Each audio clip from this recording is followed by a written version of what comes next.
people think that there's a TED Talk formula. Give a talk on a round red rug, share a childhood story, divulge a personal secret, end with an inspiring call to action. No, that's not how to think of a TED Talk. In fact, if you overuse those devices, you're just going to come across as cliched or emotionally manipulative. But there is one thing that all great TED Talks have in common, and I would like to share that thing with you. Because over the past 12 years, I've had a ringside seat listening to many hundreds of amazing TED speakers like these. I've helped them prepare their talks for prime time and learned directly from them their secrets of what makes for a great talk. And even though these speakers and their topics all seem completely different, they actually do have one key common ingredient. And it's this. Your number one task as a speaker is to transfer into your listeners' minds an extraordinary gift, a strange and beautiful object that we call an idea. Let me show you what I mean. Here's Hayley. She is about to give a TED Talk, and frankly, she's terrified.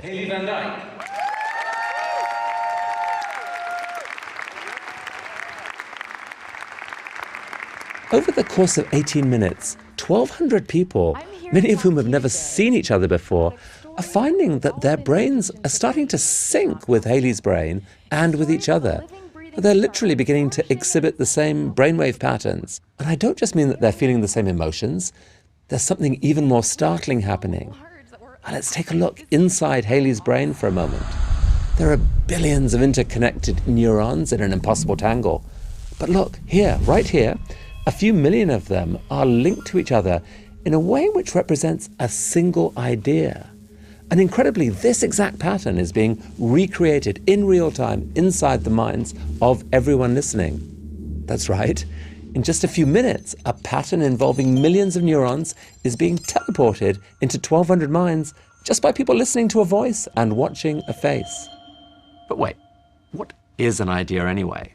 Well, you can think of it as a pattern of information that helps you understand and navigate the world. Ideas come in all shapes and sizes, from the complex and analytical to the simple and aesthetic. And here are just a few examples shared from the TED stage. Sir Ken Robinson, creativity is key to our kids' future. My contention is that creativity now is as important in education as literacy, and we should treat it with the same status. Elora Hardy, building from bamboo is beautiful. It is growing all around us. It's strong, it's elegant, it's earthquake resistant. Chimamanda Adichie, people are more than a single identity. The single story creates stereotypes. And the problem with stereotypes is not that they are untrue, but that they are incomplete. Your mind is teeming with ideas, and not just randomly. They're carefully linked together. Collectively, they form an amazingly complex structure that is your personal worldview. It's your brain's operating system. It's how you navigate the world. And it is built up out of millions of individual ideas. So, for example, if one little component of your worldview is the idea that kittens are adorable, then when you see this, you'll react like this. But if another component of your worldview is the idea that leopards are dangerous, then when you see this, you'll react a little bit differently. So it's pretty obvious why the ideas that make up your worldview are crucial. You need them to be as reliable as possible a guide to the scary but wonderful real world out there. Now, different people's worldviews can be dramatically different. For example, how does your worldview react when you see this image? What do you think when you look at me? A woman of faith, an expert, maybe even a sister, or oppressed, brainwashed, a terrorist? Whatever your answer, there are millions of people out there who would react very differently. So that's why ideas really matter.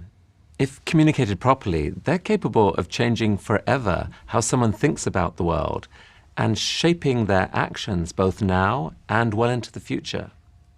Ideas are the most powerful force shaping human culture. So if you accept that your number one task as a speaker is to build an idea inside the minds of your audience, here are 4 guidelines for how you should go about that task. 1, limit your talk to just one major idea.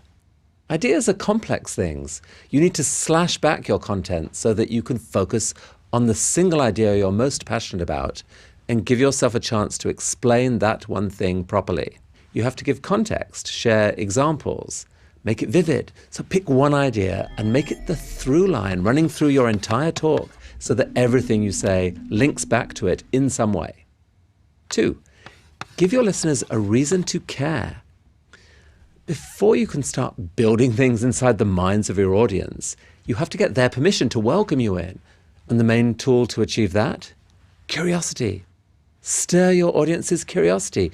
Use intriguing, provocative questions to identify why something doesn't make sense and needs explaining. If you can reveal a disconnection in someone's worldview, they'll feel the need to bridge that knowledge gap. And once you've sparked that desire, it will be so much easier to start building your idea. 3, build your idea, piece by piece, out of concepts that your audience already understands.